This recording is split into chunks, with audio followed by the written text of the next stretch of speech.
नमस्कार, आप देख रहे हैं आज तक। आपके साथ मैं हूं सईद अंसारी। स्वागत है आपका हल्ला बोल में। दिल्ली और हमारे देश की प्रतिष्ठित जवाहरलाल नेहरू यूनिवर्सिटी एक बार फिर से विवाद में है। विवाद यूनिवर्सिटी में आयोजित एक वेबिनार को लेकर है, जिसमें कश्मीर को लेकर देश विरोधी सोच एक बार फिर से सामने आई। वेबिनार में जम्मू कश्मीर को भारत का अधिकृत कश्मीर बताया गया। वेबिनार का वेब पेज सामने आते ही एबीवीपी के छात्रों के विरोध प्रदर्शन शुरू हो गए। हंगामे के बीच वेबिनार तो रद्द कर दिया गया, लेकिन इस घटना से एक बड़ा बवाल पैदा हो गया।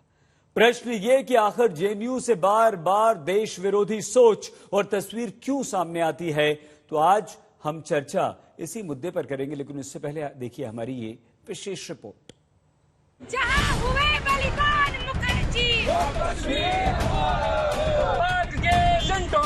एक धक्का और दो, बात के दलालों को एक धक्का और दो। राष्ट्रविरोधी नक्सली कश्मीर के मुद्दे पर जेएनयू एक बार फिर विवादों में। प्राणों से प्यारा है एक बार फिर कश्मीर पर जेएनयू से देश विरोधी सोच सामने आई और देश विरोधी इसी सोच के खिलाफ जेएनयू के कई छात्र गुस्से से उबल रहे हैं। जिसे कश्मीर को खून से सींचा। जेएनयू में इस नए विवाद की शुरुआत हुई सेंटर फॉर वुमेन स्टडीज की ओर से कश्मीर पर आयोजित एक वेबिनार से। 29 अक्टूबर को आयोजित इस वेबिनार को नाम दिया गया gendered resident and fresh challenges in post 2019 Kashmir. और वेबिनार के वेब पेज में कश्मीर को इंडिया ऑक्यूपाइड कश्मीर यानी भारत अधिकृत कश्मीर लिखा गया।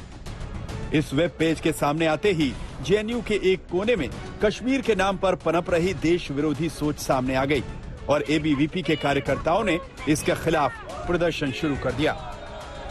स्टूडेंट हो, आप प्रोफेसर हो, आपको नेशनल इंटीग्रेशन को प्रमोट करना चाहिए।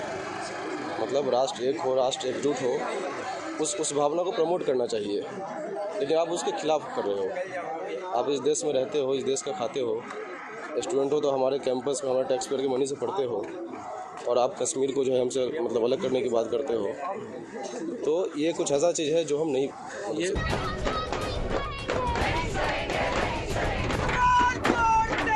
प्रदर्शन और हंगामे की खबर मिलते ही जेएनयू प्रशासन ने आदेश जारी कर वेबिनार रद्द करा दिया और प्रदर्शन कर रहे छात्रों का आरोप है कि वेबिनार को विभाग के शिक्षकों ने इजाजत दे दी थी। ऐसे में उन शिक्षकों पर भी कार्रवाई होनी जरूरी है। बिल्कुल हम कानूनी कार्रवाई का मांग करते हैं और हम मांग करते हैं कि जेएनयू में जो भी सेंटर फॉर वीमेन स्टडीज़ के जितने भी प्रोफेसर्स हैं जिनके अप्रूवल द्वारा ये हुआ है, उन पर एक कमेटी बैठे और जब तक इस कमेटी की रिपोर्ट नहीं आ जाती उस सारे सेंटर्स के उस सेंटर के सारे प्रोफेसर को सस्पेंड किया जाए। और साथ में एक इंक्वायरी जेएनयू के रजिस्ट्रार और SSS डीन के ऊपर भी हो कि आपने कैसे इस वेबिनार को परमिशन दिया बिना डिटेल मांगे। कश्मीर पर जेएनयू में नया विवाद शुरू हुआ तो सियासी पार्टियां आमने सामने आ गई। किसी ने इस घटना को अर्बन नक्सल से जोड़ा तो कोई शब्दों को संभालकर आलोचना करता नजर आया।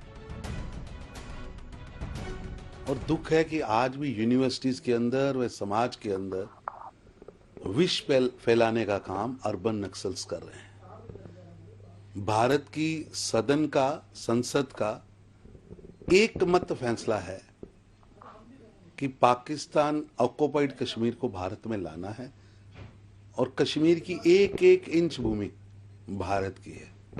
जो लोग ऐसे सेमिनार करते हैं वो लोग देश की लोकतंत्र का, देश की संसद का, देश की एकता अखंडता का, देश की प्रभुसत्ता का अपमान करते हैं। इसीलिए जेएनयू में इसी तरह का मतलब इंडिया व्याप्त कश्मीर पर बोलना अच्छी बात नहीं है। और जेएनयू में इसी तरह की गलत चर्चा हमेशा होती रहती है, देश के खिलाफ साजिश होती रहती है और वहाँ के स्टूडेंट ने मतलब इसी तरह का बर्ताव नहीं करना चाहिए। ये बिल्कुल गलत है। अगर किसी ने जानबूझकर किया है तो बहुत ही गलत है, और अगर ये लापरवाही से हुआ है तो भी गलत है। इसलिए कि अगर भारत के अंदर कोई सेमिनार हो रहा है और वो भी एक बहुत ही रिप्यूटेड यूनिवर्सिटी के अंदर, उसमें भारत में यानी हमारे कश्मीर को ये कहा जाए ऑक्युपाइड कश्मीर, तो बुनियादी तौर पर गलत बात है। जेएनयू में जम्मू कश्मीर के बहाने देश विरोधी सोच सामने आने की ये पहली घटना नहीं है। 2016 में भी जेएनयू के ही कैंपस में सरेआम देश विरोधी नारों के आरोप लगे थे और अब यहीं पर कश्मीर को भारत अधिकृत बताने पर नया बखेड़ा शुरू हो गया है। दिल्ली से कुमार कुणाल के साथ आज तक ब्यूरो।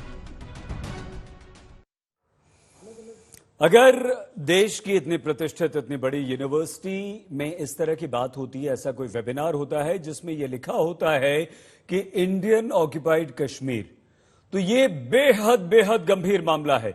ये सीधे सीधे विवाद ही नहीं बल्कि सख्त कार्रवाई वाला मामला है। हमारे साथ प्रेम शुक्ला जी, हमारे साथ प्रोफेसर प्रवेश चौधरी जी, प्रोफेसर सौरभ शर्मा जी, प्रोफेसर दिनेश वार्ष्णेय जी, सनी धीमान जी, माजिद हैदरी जी, आप सभी हैं।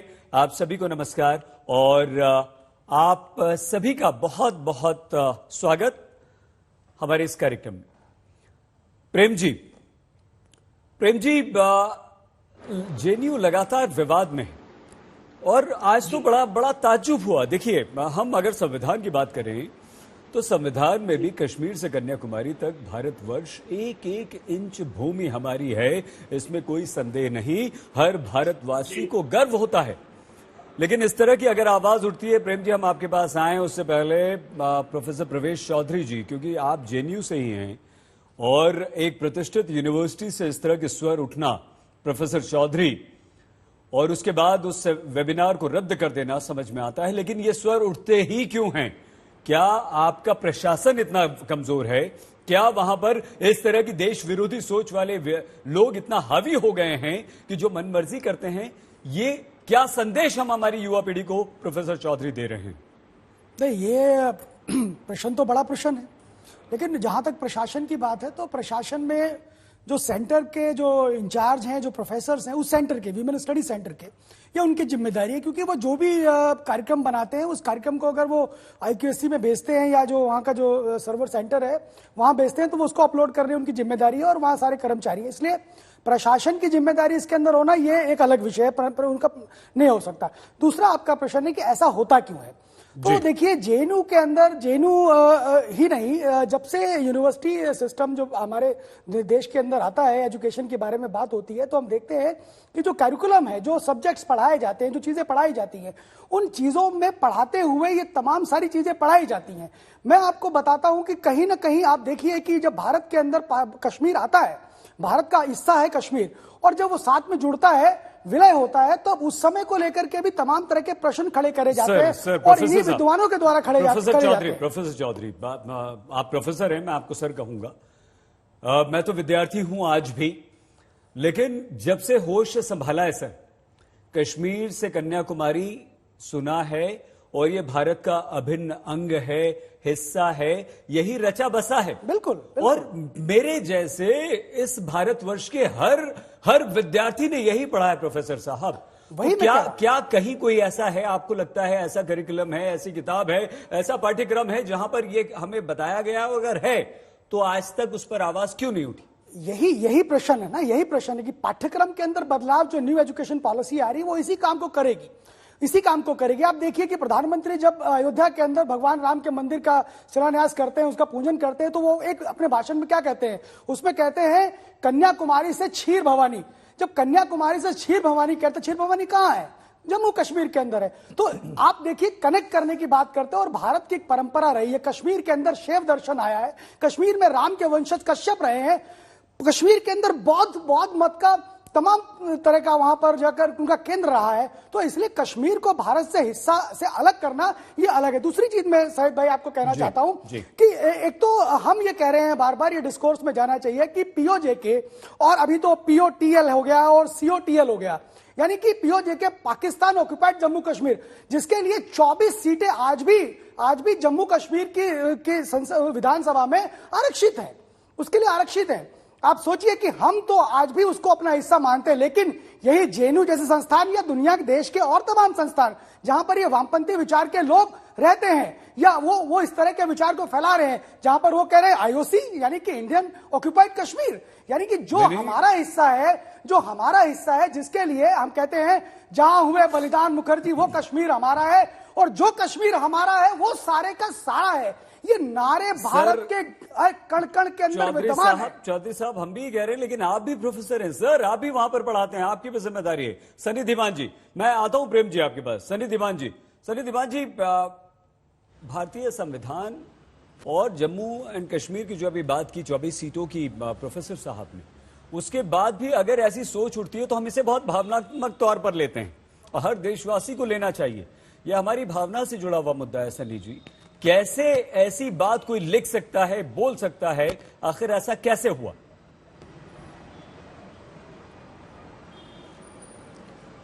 सईद भाई, पहले तो आपको जेएनयू की राम राम। आपकी आवाज बहुत मीठी है, तो अभी उसमें थोड़ा गुस्सा मिलाने की जरूरत नहीं पड़ेगी, आज बेहतर रहेगा। मैं एक छोटे से सवाल से शुरू करता हूं, एक नज्म के द्वारा, कि नफस नफस कदम बस एक फिक्र दम बदम, घिरे हैं हम सवाल से हमें जवाब चाहिए।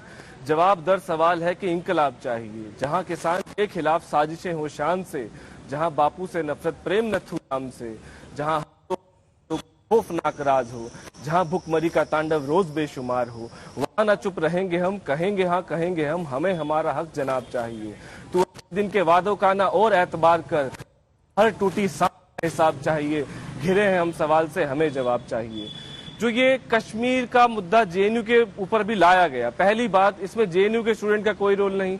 जो घटना घटी ही नहीं है उस पर अब आप क्यों सवाल करना चाहते हैं? और जो घटना घट रही है, फिलहाल मैं जेएनयू की बताता हूं, 5 दिन से जेएनयू के सफाई कर्मियों जो है हड़ताल पर बैठे हैं, होटलों के अंदर कूड़े का अंबार लगा पड़ा है, क्योंकि यहाँ के वाइस चांसलर ने पिछले एक साल से उनकी सैलरी को बढ़ाया नहीं है।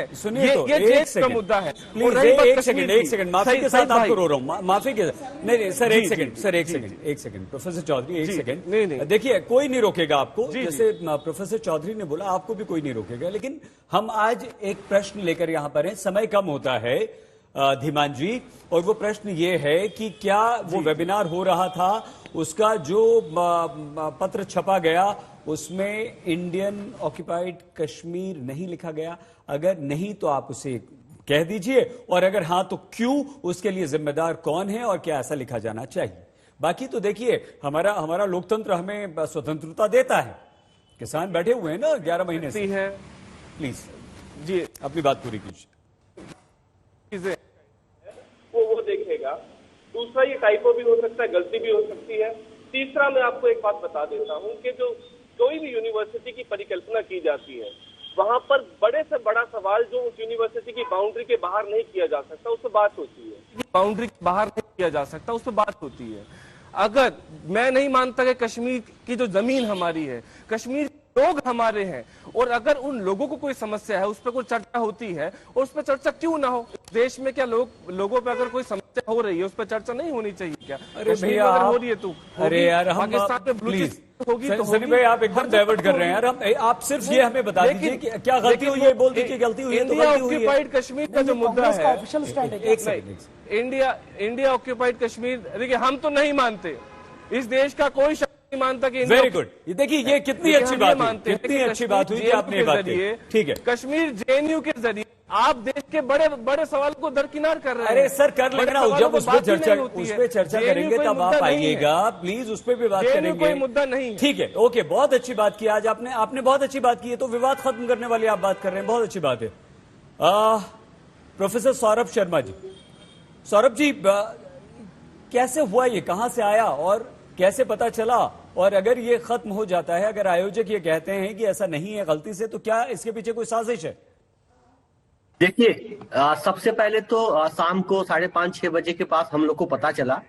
मैं जब मेरे को पता चला तो तुरंत मैंने यह सारा इन्फॉर्मेशन जेएनयू प्रशासन से शेयर किया, और जेएनयू प्रशासन से यह डिमांड किया as a JNU teacher federation के मेंबर होने के नाते, और यहाँ पे एक जिम्मेदार नागरिक, एक जिम्मेदार प्रोफेसर होने के नाते, जिसके फलस्वरूप प्रशासन ने तुरंत संज्ञान लेते हुए वहां के चेयरपर्सन और जो भी ये प्रोग्राम करा रहे थे उनसे डायरेक्ट बात करके इस प्रोग्राम को कैंसिल करने का आदेश दिया। और उन्होंने ये भी बोला कि अगर इस प्रोग्राम कैंसिल नहीं होता है तो इसके बाद आपके खिलाफ डिसिप्लिनरी एक्शन लिया जाएगा, क्योंकि जब भी कोई भी प्रोफेसर यहाँ कैंपस में ज्वाइन होता है तो एक कॉन्ट्रैक्ट साइन करता है, और अगर आप देश के खिलाफ बोलते हो और अगर कश्मीर पे बोलते हो, ये बताते हो कि कश्मीर गलत तरीके से ऑक्युपाइड किया गया है, तो यह हम लोग कतई नहीं सहेंगे। और इसी फलस्वरूप प्रशासन ने तुरंत इसकी इंक्वायरी बैठा दी है और मुझे पूरा भरोसा है क्योंकि कल शाम होते होते लगभग 8 बजे के आसपास हमारे vice chancellor professor M Jagdish Kumar ji का भी स्टेटमेंट आ गया कि हम इस पे इंक्वायरी कर रहे हैं। सौरभ जी, दो लोग भी इसमें शामिल हैं, दो लोग क्या बात है भाई? एक सौरभ जी, कार्यक्रम हो रहा था, वेबिनार हो रहा था, तो पता तो चला होगा ना कि कौन कर रहा है वो। हाँ, मैं बता रहा हूँ 9 फरवरी 2016 में ऐसे ही नारे लगाए गए थे, ऐसे ही कश्मीर को अलग करने की बात अभी हम इस बात की बात करते हैं, आगे आते हैं सर, एक रिएक्शन ले लें सीधे। सौरभ शर्मा उन्हीं लोगों में एक सेकंड बीच में मत रोकिए। माहौल बनाया था पाकिस्तान। सनी जी, आपके बीच में नहीं कहा गया था। प्रेम शुक्ला जी बैठे हुए हैं, प्रेम शुक्ला जी, अगर ऐसी कश्मीर हमारा है, ये देखिए दोनों की आवाज बंद कर दीजिए। प्रेम शुक्ला जी, आपसे निवेदन है सभी से कि प्लीज बात खत्म कर लेने दीजिए, अगले सेगमेंट में आएंगे, खूब लड़िएगा एक दूसरे से, बीच में मत रोकिए प्लीज। सनी जी भी और सौरभ शर्मा जी प्लीज। प्रेम शुक्ला जी, अगर हमारे देश की एक विश्वविद्यालय से इस तरह के स्वर लगातार हमें सुनाई देते हैं तो तकलीफ होती है। क्या जब ऐसी बातें समझ में आ गई कि ऐसा कुछ हो रहा है तो पहले से कोई कार्रवाई क्यों नहीं, और आपको लगता है कि अभी भी देर हो गई, सिर्फ कार्यक्रम को रद्द कर देना, और ऐसी बात आ गई इंडियन ऑक्युपाइड कश्मीर लिख दिया गया, वेबिनार हो रहा है उसमें ये शब्द लिख दिया गया, क्या ये गंभीर नहीं है और इस पर सरकार की क्या जिम्मेदारी बनती है? शुक्ला जी।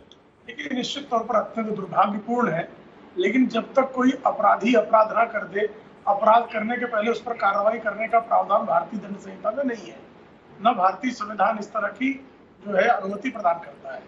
चूंकि इंडियन ऑक्युपाइड कश्मीर जैसे शब्द का प्रयोग संप्रभु भारत के अभिन्न अंग जम्मू एवं कश्मीर के संदर्भ में जम्मू एवं जेएनयू के एक वेबिनार के कार्यक्रम में किया गया, तो निश्चित तौर पर यह अत्यंत दुर्भाग्यपूर्ण, निंदनीय और दंडनीय है। जिस तरह से भाई भारतीय संघ में जो है जम्मू एवं कश्मीर का विलय आधिकारिक तौर पर हुआ है, पाकिस्तान में उसका विलय नहीं हुआ था। पाकिस्तान ने उस पर जो है, पाकिस्तान के कब्जे में आज जो कश्मीर है वो पाकिस्तान का अतिक्रमण है, और भारत की संसद में 1990 के दशक में सर्वमत से किसी एक ने भी इस पर जो है विरोध नहीं किया, चाहे कम्युनिस्ट रहे हो, चाहे कांग्रेसी रहे हो, चाहे भारतीय जनता पार्टी के लोग रहे हो, जद डीएमके एआईडीएमके जितने भी दलों के प्रतिनिधि रहे संसद में, सब ने एक सुर में यह स्वीकार किया है कि पाकिस्तानी कब्जे वाले कश्मीर को भी भारत का अभिन्न अंग है और उसको भी भारत में सम्मिलित किया जाना है। गिलगिट बाल्टिस्तान और पाकिस्तानी कब्जे वाला कश्मीर भी जम्मू एवं कश्मीर का अभिन्न अंग होने के नाते भारतीय संघ का अभिन्न अंग है। यह स्पष्ट भूमिका होने के बाद भी आप गाहे बगाहे कभी अफजल गुरु के नाम पर नारे लगाएंगे, कभी इंडियन ऑक्युपाइड कश्मीर कहेंगे, तो यह जो मानसिकता जेएनयू में सर कुछ तो करेंगे ना, पैदा की, और यही तो प्रश्न हमारा आपसे था। हमारा प्रश्न शुक्ला जी यही था कि कार्रवाई करना चाहिए, और कोई ऐसी कार्रवाई भी तो होनी चाहिए ना कि बार बार इस तरह की देश विरोधी बातें ना उठें। तकलीफ होती है ना सभी को। प्रोफेसर दिनेश वार्ष्णेय जी भी हमारे साथ हैं। सर आ रहे हैं प्रेम जी, आ रहे हैं आपके पास, आते हैं सर, आते हैं। क्या हो रहा है उस कार्रवाई में ये भी अपन देख रहे हैं ना सर। प्रोफेसर वार्ष्णेय सर, क्या आप इस बात से सहमत हैं कि इतनी छूट मिलनी चाहिए, कोई कुछ भी लिख दे, या आपको लगता है कि यह वाकई गंभीर मामला है और ये इंडियन ऑक्युपाइड कश्मीर अगर लिखा गया है तो सख्त कार्रवाई होनी चाहिए जेएनयू प्रशासन की तरफ से भी, और इस पर आगे भी सरकार को भी थोड़ा सा सजग होना चाहिए? क्या कहेंगे सर आप? सईद भाई, देखिए, इससे पहले कि मैं आपकी बात का जवाब दूं, एक बात बिल्कुल सही बोली है प्रेम शुक्ला जी ने कि भारतीय कम्युनिस्ट पार्टी और तमाम पॉलिटिकल पार्टी जो इंडिया में है वो सर्वसम्मति से इस बात को मानती हैं कि कश्मीर भारत का अभिन्न अंग है। और इतना ही नहीं, बल्कि जो पाकिस्तान ऑक्युपाइड कश्मीर है वो भी भारत का अभिन्न अंग है। परंतु कश्मीर की जो समस्याएं हैं जो मोदी जी सॉल्व नहीं कर पाए, नोटबंदी में भी और अब भी, उस पे उनको बात करनी चाहिए वहां के आवाम से, वहां के नेताओं से, ना कि उनको जेल में डालकर। मैं माफी के साथ आपको रोककर वार्ष्णेय जी, प्रोफेसर वार्ष्णेय, अब आते हैं जेएनयू पे। अब मैं आता हूँ जेएनयू पे आ रहा हूँ ना, मैं आ रहा हूँ भाई। उसको आप आइसोलेशन में नहीं देख सकते, आइसोलेशन में कोई चीज नहीं देखी जाती देश में। दूसरी बात, जेएनयू के छात्रों को बधाई देता हूं कि उन्होंने त्रिपुरा में जो मुसलमानों पे और मस्जिदों पे बीजेपी और जनता युवा मोर्चा द्वारा भारतीय जनता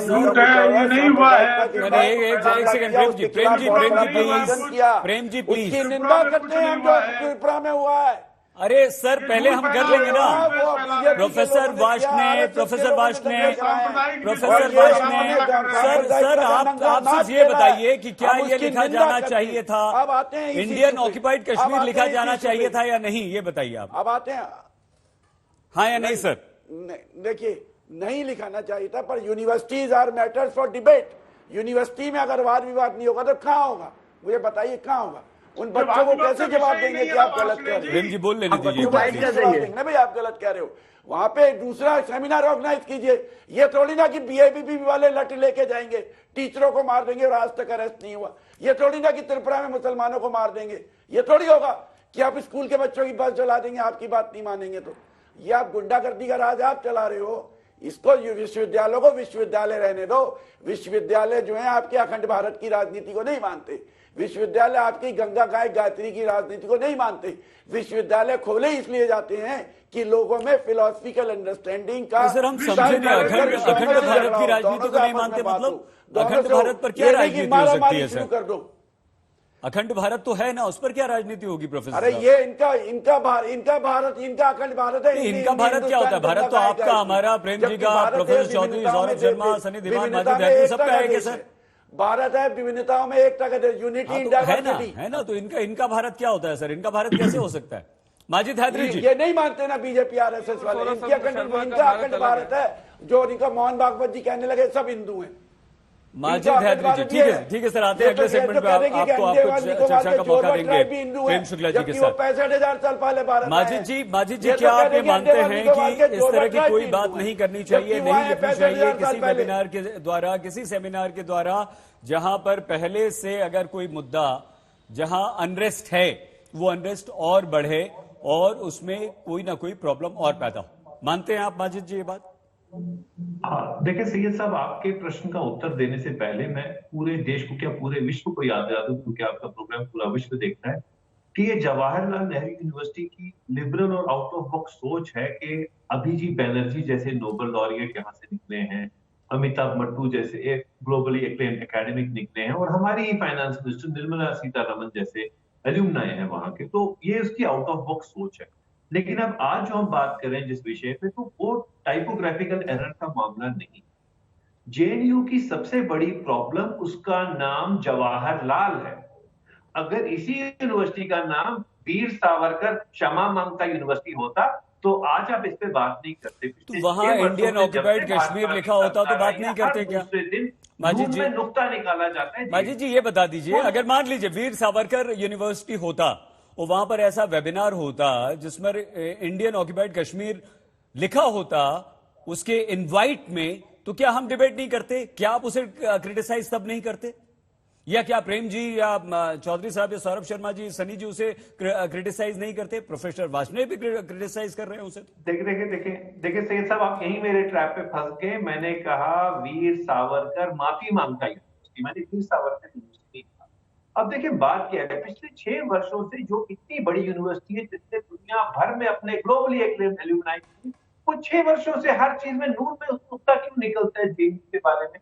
आप मुझे दिखा दें भारतवर्ष में कोई एक यूनिवर्सिटी जो जेएनयू के कंपैटिबल हो, जिसने एकेडमिक माजिद जी यहाँ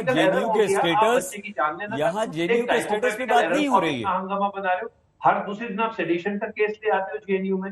गुंडागर्दी होती है तो स्टूडेंट्स पे हमला होता है। जनवरी 2020 में स्टूडेंट्स पे गुंडे आते हैं अंदर, पुलिस उन्हें। इंडियन ऑक्युपाइड कश्मीर सही है या गलत माजिद हैदरी जी?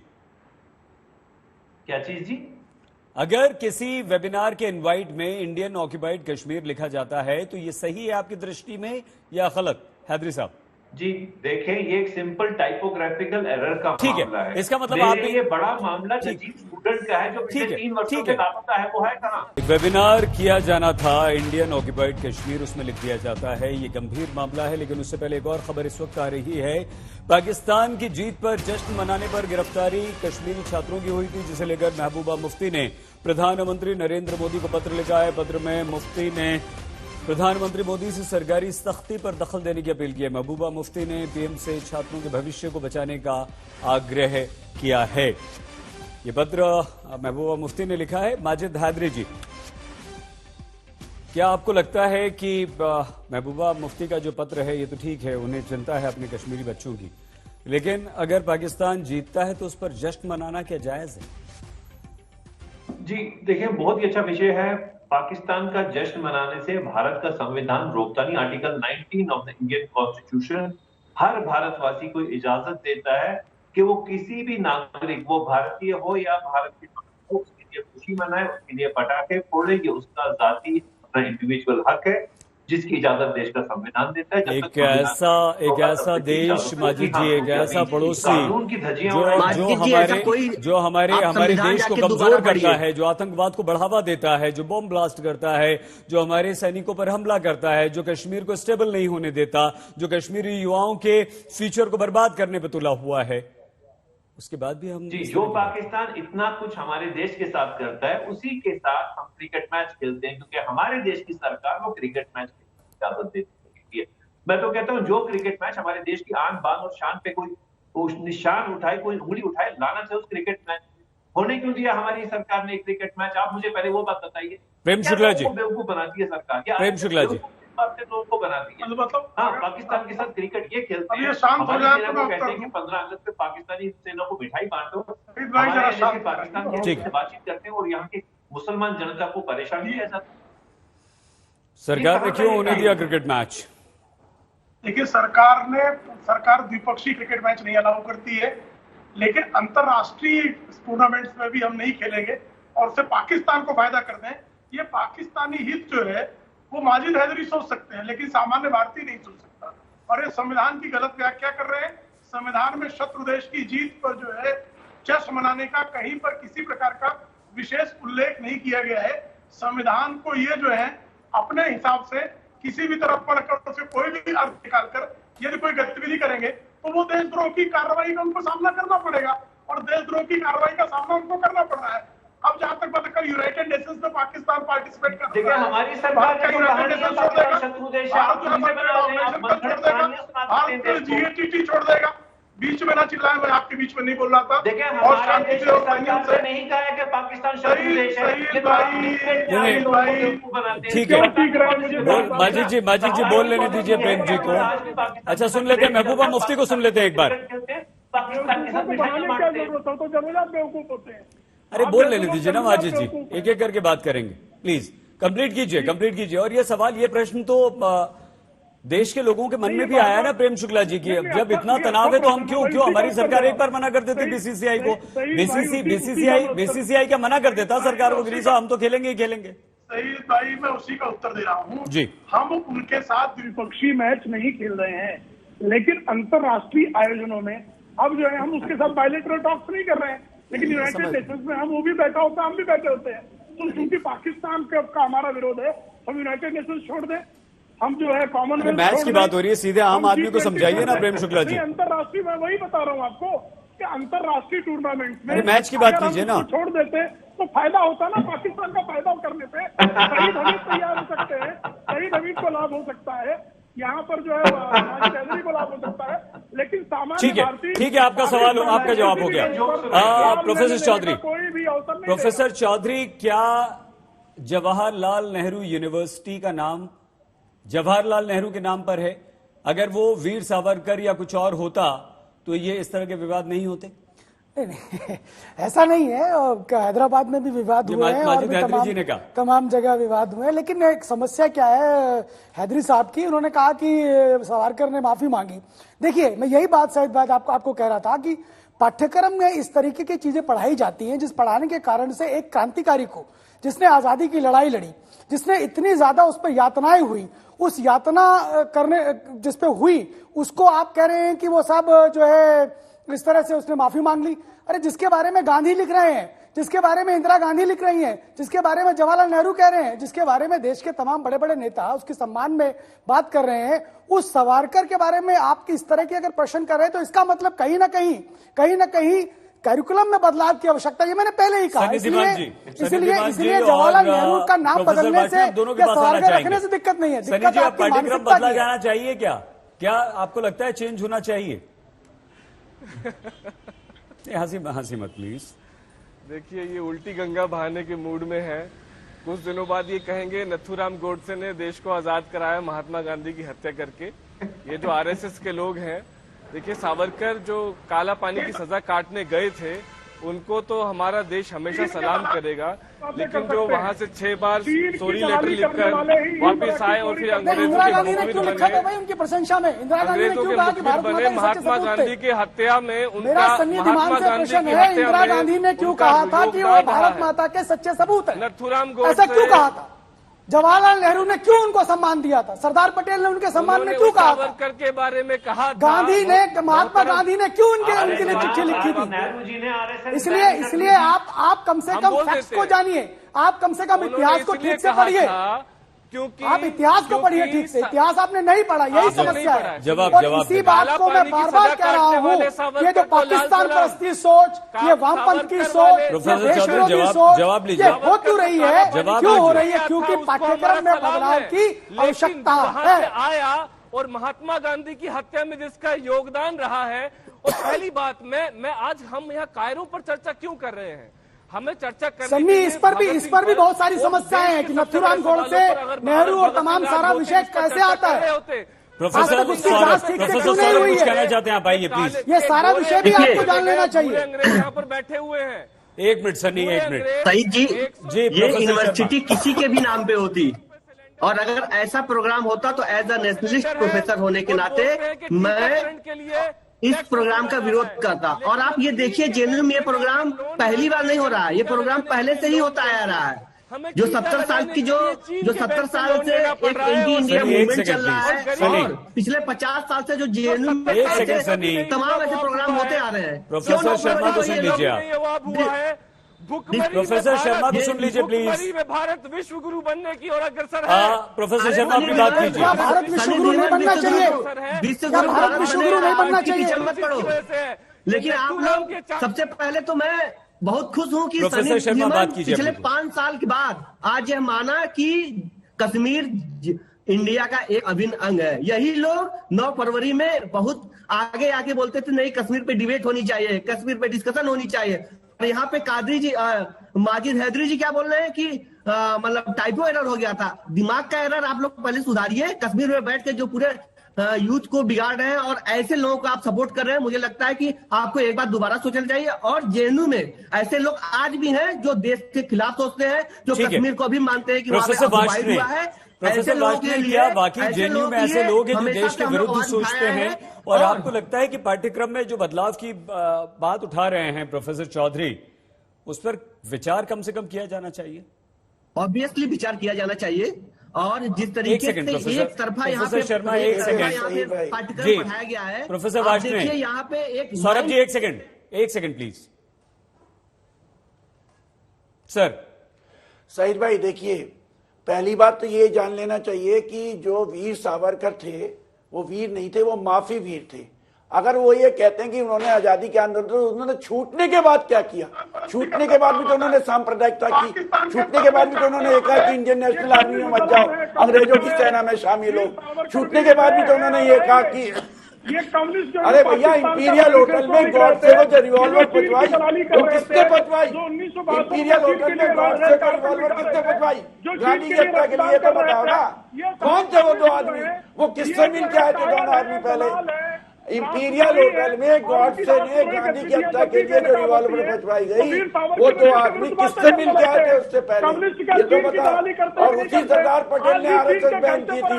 सरदार पटेल ने ये कभी वीर सावरकर को नहीं माना, नेहरू जी ने नहीं कभी माना, इंदिरा गांधी जी ने कभी नहीं माना। आप झूठ मत बोला करो या इतिहास को, आप झूठा इतिहास मत बताइए या देश को। और अगर वो अंग्रेजों का चमचा नहीं था, सूचक नहीं था, इन्फॉर्मर नहीं था, तो अंडमान निकोबार की जेल में उसको तेल पिलाने की बजाय क्लर्क क्यों बना दिया, वकील नवीस क्यों बना दिया? अरे बताओ ना यार, उसने छूटने के बाद क्या किया बताओ?